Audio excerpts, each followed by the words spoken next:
The transport ship descended through the thin atmosphere of HFY 7, and Elena Vasquez pressed her face against the viewing window like a child seeing snow for the first time. The moon below was gray and dead and beautiful in its emptiness. She had studied the files during the journey from Earth, and she knew what waited for her down there. But knowing something and seeing it were two very different things. HFY 7 had no life and no water on its surface, and no atmosphere worth breathing without a mask. It was the perfect place to break young officers. The Galactic Military Academy had used this moon for 6,000 years, and in all that time the final examination had never changed. 1 seed per cadet. Keep it alive for 30 standard days. Make it sprout if you can. The transport shuddered as it touched down, and Elena grabbed her pack and joined the line of cadets moving toward the exit ramp. Around her stood beings from dozens of worlds, and she recognized some of them from her training classes. The insectoid Keth with their clicking mandibles and compound eyes that saw in spectrums humans could not imagine. The crystalline Vorath, who communicated through vibrations in their silicon bodies and who found oxygen. Atmospheres mildly poisonous. The amphibious Delk, whose blue-green skin needed constant moisture, and who must have dreaded this dry, dead moon more than anyone, and scattered among them were other humans. 42 besides herself, all wearing the same nervous excitement she felt in her own chest. The Academy had trained them together for 3 years, but this final test was meant to be faced alone. Commandant Threlvex stood at the bottom of the ramp, and his 7 limbs held him steady against the weak gravity as cadets filed past. He was ancient by the standards of his species, and his carapace had faded from deep purple to a pale lavender that spoke of centuries of service. His voice carried through the translation devices they all wore. "You have trained for this moment, and now the moment has arrived." He gestured with 3 limbs toward the gray wasteland stretching to the horizon.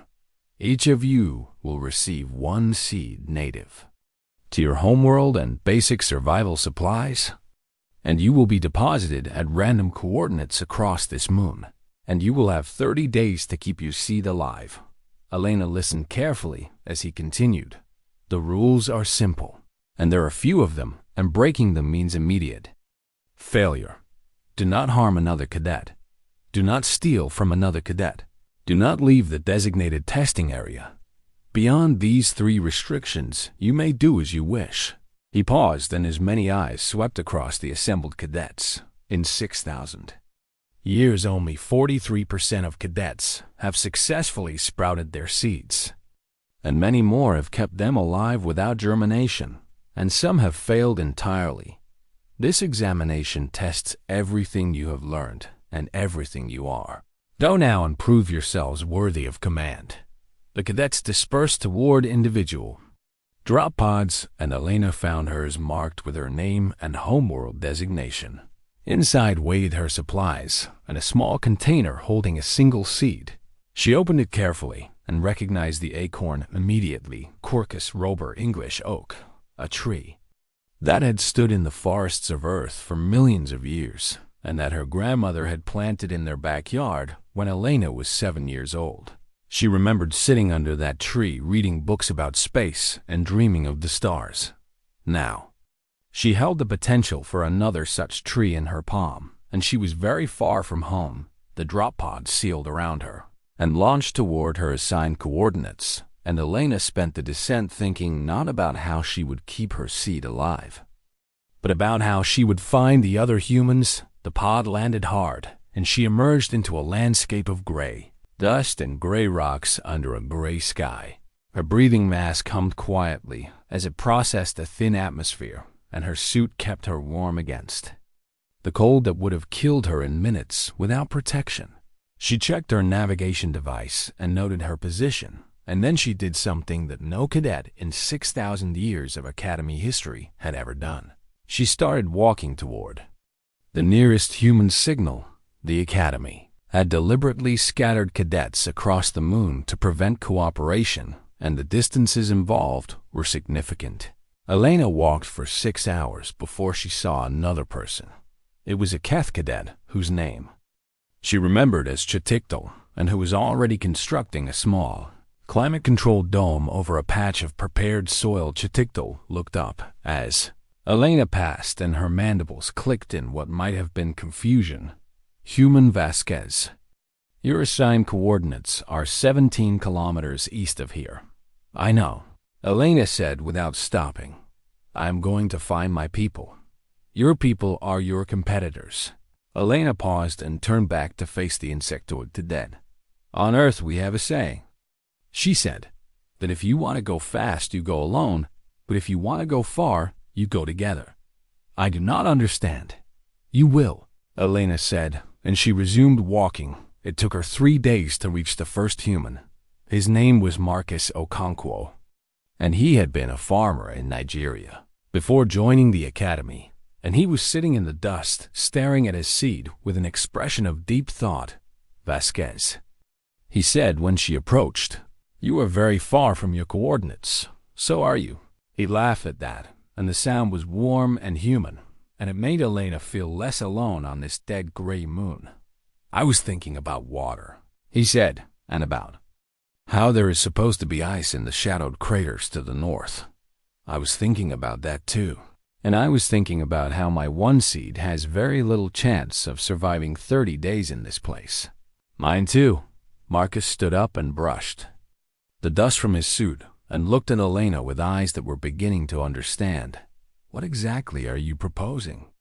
Vasquez, I am proposing that we stop thinking about one seed each and start thinking about what?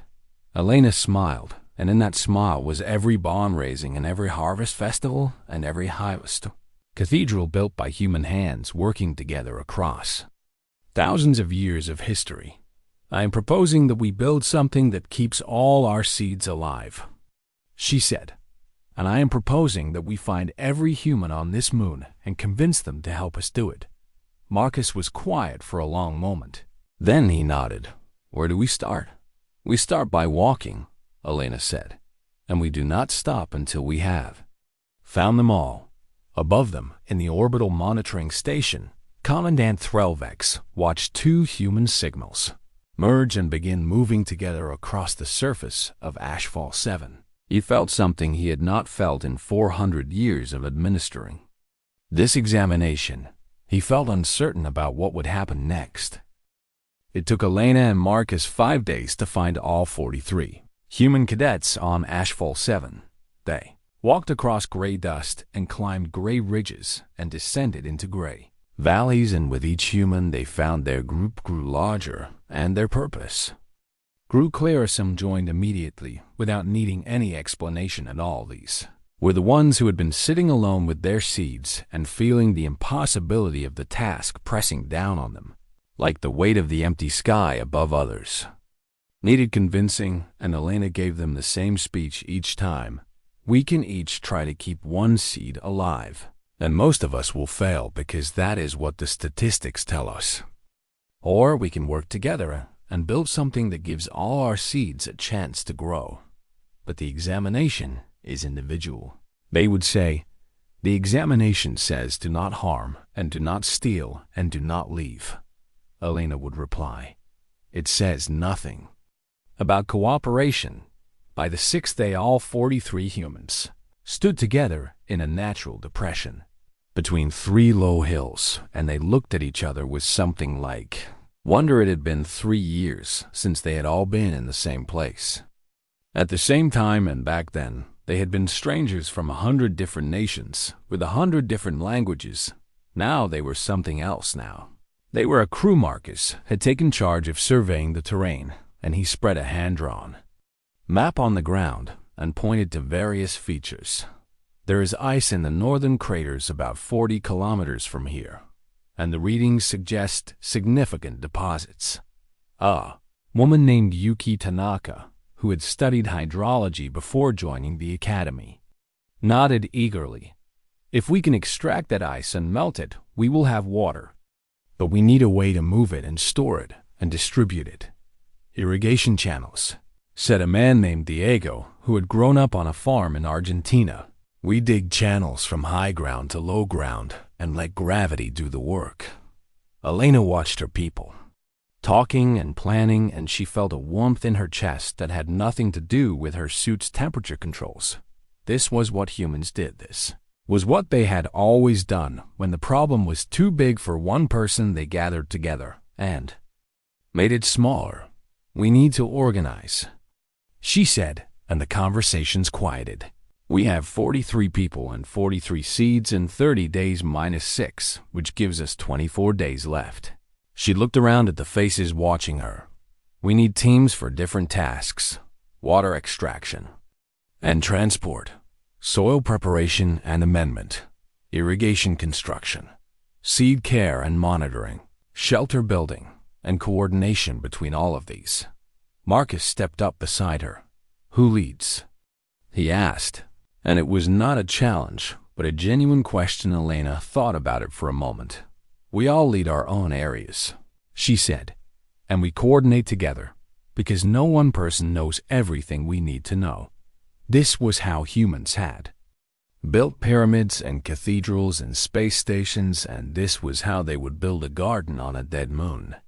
The planning session lasted for hours, and when it was done, everyone knew their role and their responsibilities. Yuki would lead the water team, and she chose 8 people with relevant skills. Diego would lead irrigation construction, and he took 12 people who were not afraid of hard physical labor. A quiet woman named Adara from Nigeria, who had studied both biology and chemistry, would lead soil preparation. Marcus would coordinate logistics and make sure resources went where they were needed, and Elena would walk between all the teams and help solve problems and keep everyone focused on the goal. What about the other cadets? Asked Chun, a young man from Singapore who had been assigned to the seed care team. Everyone looked at him. The Keth and the Varath and the Delk and all the others. He continued, they are out there working alone, and most of them will fail just like most of us would have failed alone. Elena had been thinking about this too. We focus on our own project first, she said. But if we build something that works, then there might be room for others. You want to help our competitors? Someone asked with surprise in their voice. I want to pass this examination, Elena said. And I want as many people as possible to pass it with us, because that is what a good officer does. She looked around at her crew. We are not just trying to sprout some seeds.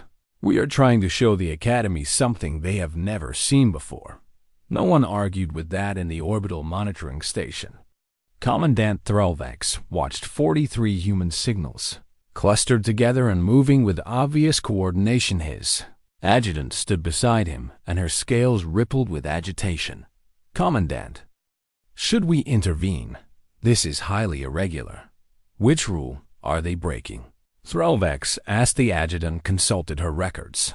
None, technically. But the examination was designed to test individual capability. Was it? Threlvex said softly. Or was it designed to test what a cadet would do when faced with an impossible task? I do not understand. The old commandant turned his many eyes toward his adjutant. In 6,000 years, no species has ever responded to this examination by gathering together and attempting collective action. Because it is obviously not what was intended. Obviously to whom? Threlvex asked. Every species that has taken this examination has assumed that individual effort was the only acceptable approach. But the rules have never said so. He turned back to watch the humans. Perhaps we have been testing the wrong thing all along, Commandant, or perhaps we have been testing exactly the right thing. And the humans are the first to give us the answer we did not know we were looking for. The adjutant did not know what to say to that, neither did Threlvex. They simply watched as the humans began to dig their first irrigation channel under the gray sky of HFY 7.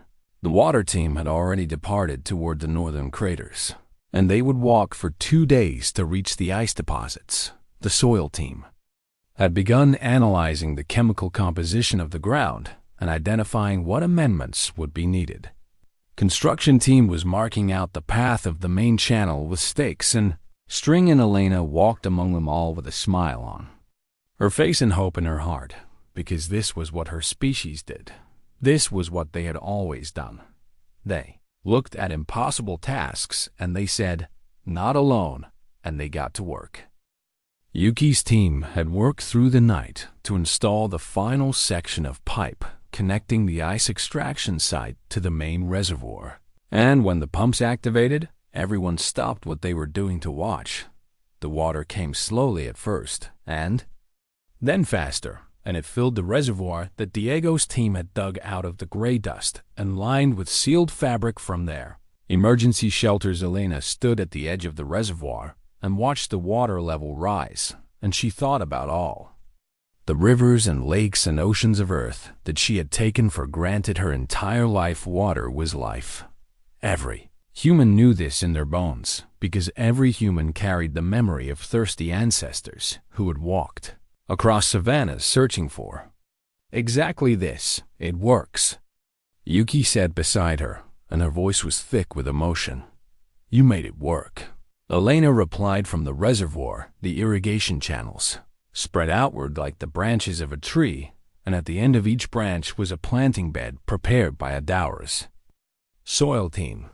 They had mixed the local dust with organic matter from their food supplies and minerals extracted from rock deposits and trace elements, synthesized in their portable chemistry kit. It was not perfect soil, but it was soil that could support life. The first seeds went into the ground on day 8, and the humans gathered to watch as if it was a religious ceremony, because, in a way, it was. This was the oldest ritual their species knew. Plant a seed and hope it grows. But they did not just plant and hope. They monitored soil moisture and temperature and chemical composition constantly. They adjusted the water flow through the irrigation channels to maintain optimal conditions. They built shade structures to protect delicate seedlings from the harsh radiation that penetrated the thin atmosphere. They did everything that science and experience and stubborn determination could do to give those seeds a chance. On day 9, the first non-human arrived. She was Chitito, the Keth cadet that Elena had passed on her first day walking, and her climate-controlled dome had failed in the night. She stood at the edge of the human settlement, and her compound eyes reflected the impossible sight of water flowing through channels in the dust. "Human Vasquez," she said, "I do not understand what I am seeing." Elena walked over to meet her. "You are seeing cooperation," she said. "You are seeing what happens when people work together instead of alone. But the examination says keep your seed alive." Elena interrupted gently. "It does not say how." Chitikdal was silent for a long moment. "My dome has failed, and my seed will die without protection." "Then bring it here. You would help a competitor." Elena smiled, and it was a smile that Chitikdal did not know how to read, because Keth faces did not move that way. "I would help a fellow cadet," Elena said. "That is what officers do."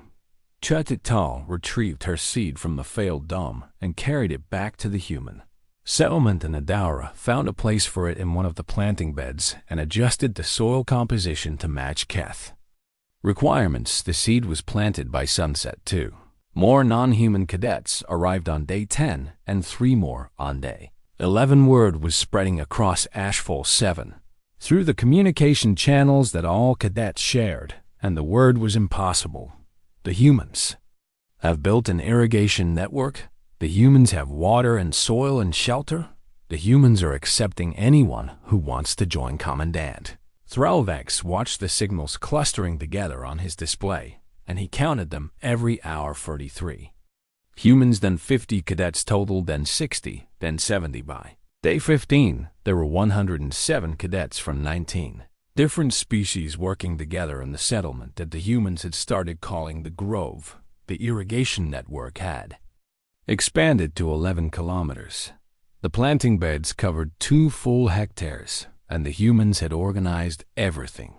Not by giving orders, not by taking control, but by creating systems that anyone could understand and anyone could contribute to. Diego's Construction teams now included Vorath, who could pulverize rock with their crystalline bodies, and Delk, who could work in the wet conditions of the irrigation channels without discomfort. Adara's soil teams included Keth, whose compound eyes could detect mineral compositions that humans could not see. Every species brought something unique, and the humans found ways to use those unique gifts. "You are building an army," said a Vorath named Crystalline Song at dawn, who had joined on day 12. Elena shook her head. "We are building a garden." "It is the same thing." Elena thought about that and realized the Vorath might be right. A garden was a kind of army, an army of plants and people working together against the forces of death and decay, an army that created life instead of destroying it. On day 16, Elena walked through the grove at sunset, and she saw things that made her heart feel fully. Keth Cadet teaching a human cadet how to detect soil parasites using compound vision augmentation goggles, a Delk Cadet, and a Vorath Cadet arguing about water distribution schedules, while a human cadet mediated two cadets from species that had been at war for 1,000 years, sharing a meal together and laughing at a joke that transcended language. This was what she had wanted. This was what she had dreamed of when she first looked up at the stars from under her grandmother's oak tree. Not conquest, not domination, not one species ruling over others, but all species working together to build something beautiful. The first sprouts should emerge soon, Adara said as she fell into step beside Elena. "How soon?" "Maybe 3 or 4 days if conditions hold." Elena nodded and looked up at the gray sky. Somewhere up there, Commandant Threlvex was watching. She wondered what he was thinking. She wondered if he understood yet what he was seeing. Adara: "Yes. What do you think the Academy will do when this examination is over?" Adara was quiet for a moment. "I do not know," she said finally. "But I think whatever they do will depend on whether our seeds sprout. Then we better make sure they sprout." "We will," Adara said with confidence that came from 16 days of hard work and careful planning. "We will, because we did not come this far to fail." Elena smiled at her friend. "No," she agreed, "we did not." Day 22 began with screaming, but it was not screaming of fear or pain. It was screaming of joy. Chun was the first to see it, and his shout brought everyone running to planting bed 7, where something green and small and impossibly precious was pushing up through the gray soil. A sprout. The first sprout. It was a Terran wheat seed planted by a human named Isabella from Spain, and it had pushed through the surface sometime in the night, and it stood there trembling slightly in the weak wind like a tiny green flag of victory. Elena knelt beside it, and she felt tears running down her face inside her breathing mask. "We did it," someone whispered. "No," Elena said. "We are doing it. This is just the beginning." She was right. By the end of day 22, 17 more sprouts had emerged from the soil. By day 23, there were 31. By day 24, there were 58. The planting beds of the grove were turning green, and it was the most beautiful thing that any of them had ever seen. Cadets from 19 different species gathered each morning to count the new sprouts, and each count brought cheers and embraces and tears from beings who had never expected to share such emotions with aliens. 89. Adara announced on day 26. 89 confirmed sprouts representing 31 species, and 12 more seeds showing signs of imminent germination. Elena looked around at the faces, watching her human faces and Keth faces and Vorath faces and Delk faces and faces from species she had not even known existed 3 years ago. All of them were waiting, all of them were hoping. "The examination asked us to keep 1 seed alive," she said, "and we have done so much more than that. We have kept 107 seeds alive. We have sprouted 89 of them, and we have built something that will continue to grow long after we leave this moon." Marcus stepped forward. "The irrigation network is self-sustaining now," he reported. "The ice extraction pumps are solar-powered, and the reservoirs have enough capacity to handle seasonal variations. Yuki nodded in agreement. The water system can support 10 times the current planting area without modification. Diego pointed toward the horizon where the irrigation channels disappeared into the distance. We have already marked expansion routes for future development.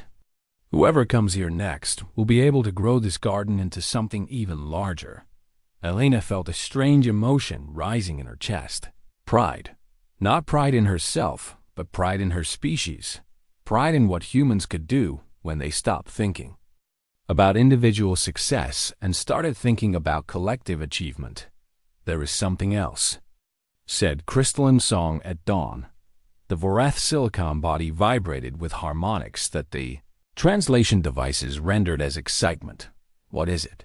Elena asked. A ship is descending from orbit.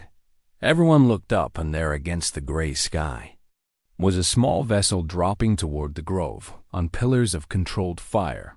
It landed at the edge of the settlement, and the hatch opened, and Commandant Threlvex emerged. He had not set foot on HFY 7 in 400 years.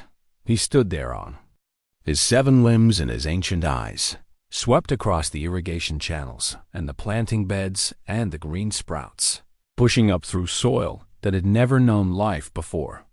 Then he began to walk.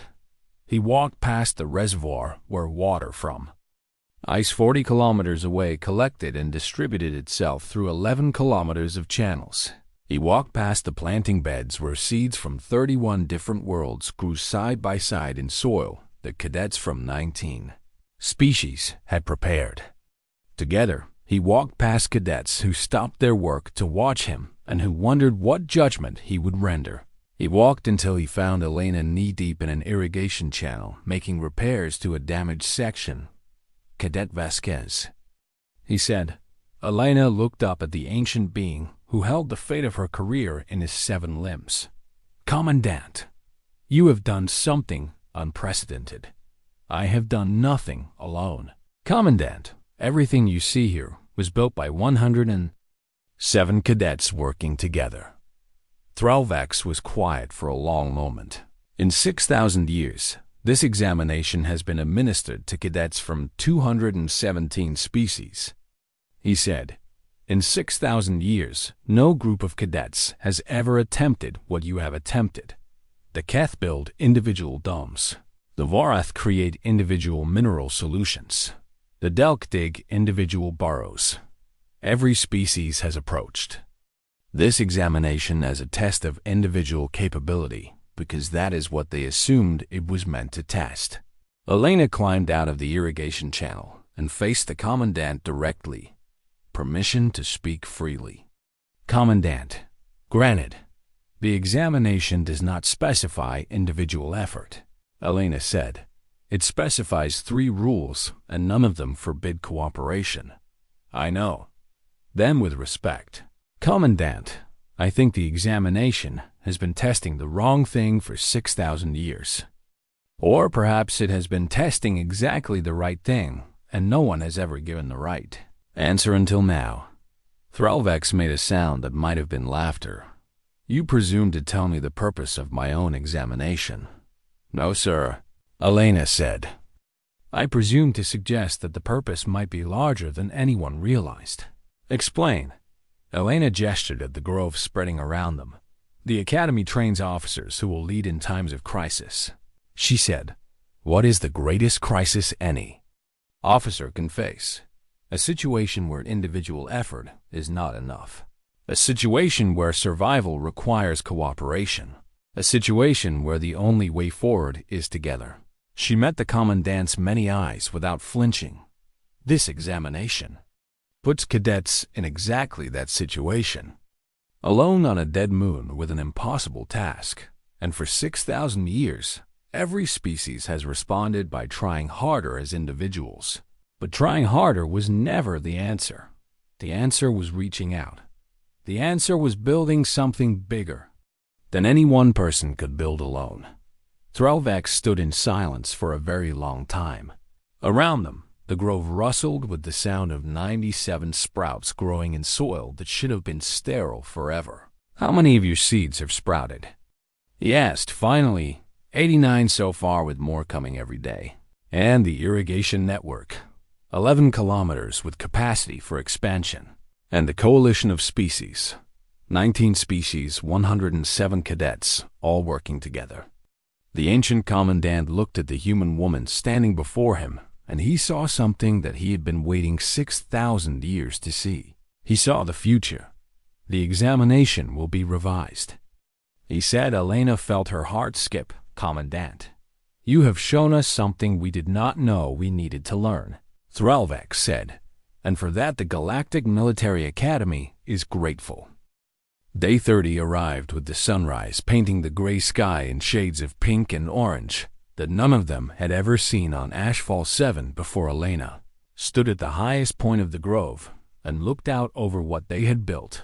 The irrigation channels gleamed like silver ribbons stretching across the landscape, and the planting beds spread between them like patches on a quilt, and the sprouts had grown tall enough now that the green was visible even from a distance.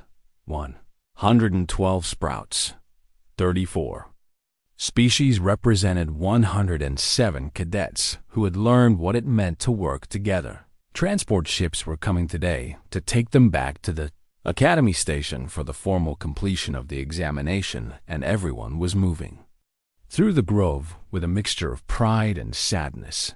Pride in what they had accomplished, sadness that they would have to leave it behind. Marcus found Elena on the hilltop and stood beside her in comfortable silence. The Academy observers have been recording everything, he said finally. I know. They say the footage is being shared across the entire galactic network. I know that too. Marcus shook his head slowly. Do you understand what we have done here? Elena, we passed the examination. No, Marcus said. We changed it. We changed what it means. We showed 217 species that there was another way, and they are never going to forget.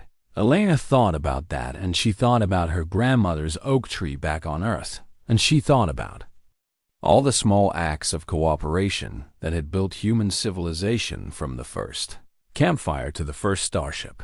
We did not invent anything new, she said. We just remembered something old. Humans have always known that the big problems require big teams. We have always known that survival means helping each other. We just brought that knowledge with us to the stars. Below them, the cadets were gathering for the final ceremony that Commandant Threlvex had announced the night before. It was not part of the traditional examination. Nothing about this examination had been traditional. Elena and Marcus descended from the hilltop and joined their fellow cadets in the open space at the center of the grove, where the first planting beds had been dug and where the first seeds had been planted. Commandant Threlvex stood before them, and his ancient body seemed somehow lighter than it had when he first descended to the surface. Cadets of the Galactic Military Academy, he began. You came to HFY 7 as individuals seeking to prove your worth. You leave as something else entirely. He paused, and his many eyes moved across the assembled faces. For 6,000 years, this examination has tested individual resilience and resourcefulness. And for 6,000 years, the Academy has believed that these were the qualities that defined a great officer. We were wrong. A murmur ran through the crowd because those were words that no one had ever heard a commandant speak. Resilience and resourcefulness matter. Threlvex continued, but they are not enough. They are not even the most important things. What matters more is the ability to recognize when individual effort will fail. What matters more is the courage to reach out to others and ask for help. What matters more is the wisdom to build systems that allow many hands to work together. He gestured at the grove spreading around them. This place did not exist 30 days ago. It exists now because one human cadet decided that she would not face this challenge alone. It exists because 43 humans remembered something that their species has always known. And it exists because 107 cadets from 19 species learned that lesson and made it their own. Elena felt the eyes of everyone turning toward her, and she wanted to shrink away from the attention, but she made herself stand tall. Cadet Vasquez. Threlvex said, "Step forward." She walked to stand before the commandant, and she could feel her heart pounding in her chest. "You have done something that no cadet has ever done," he said. "You have not only passed the examination, you have transformed it. From this day forward, the final examination of the Galactic Military Academy will be different. It will still take place here on HFY 7. It will still involve seeds and survival and 30 days of effort, but it will no longer be a test of individual capability. It will be a test of cooperation, a test of leadership, a test of the ability to build something greater than any one person could build alone." He turned to address all the cadets again. "You will return to the academy. Station as graduates, all 107 of you, because you have demonstrated the qualities that truly define a great officer. Not the ability to survive alone, but the ability to help others survive together." The cheering started somewhere in the back of the crowd and spread like fire through dry grass until everyone was shouting and embracing and crying with joy. Elena stood in the middle of it all, and she felt hands slapping her back and arms wrapping around her and voices from a dozen different species congratulating her in a dozen different languages. But she was not thinking about herself. She was thinking about the oak tree in her grandmother's backyard. She was thinking about all the generations of humans who had planted trees, knowing they would never sit in their shade. She was thinking about what it meant to build something that would outlast you. "The grove will be maintained," Threlvex said when the cheering finally quieted. "It will become part of the Academy's permanent facilities. Future cadets will train here. They will learn the lessons you have taught, and in time this place will grow into something even greater than what you have built." Alana looked at the green sprouts pushing up through the gray soil, and she imagined them growing tall and strong and spreading across the surface of HFY 7 until the whole moon was covered in life. It would take centuries, but it would happen, because that was what growth meant. That was what cooperation meant. That was what humanity had brought to the stars.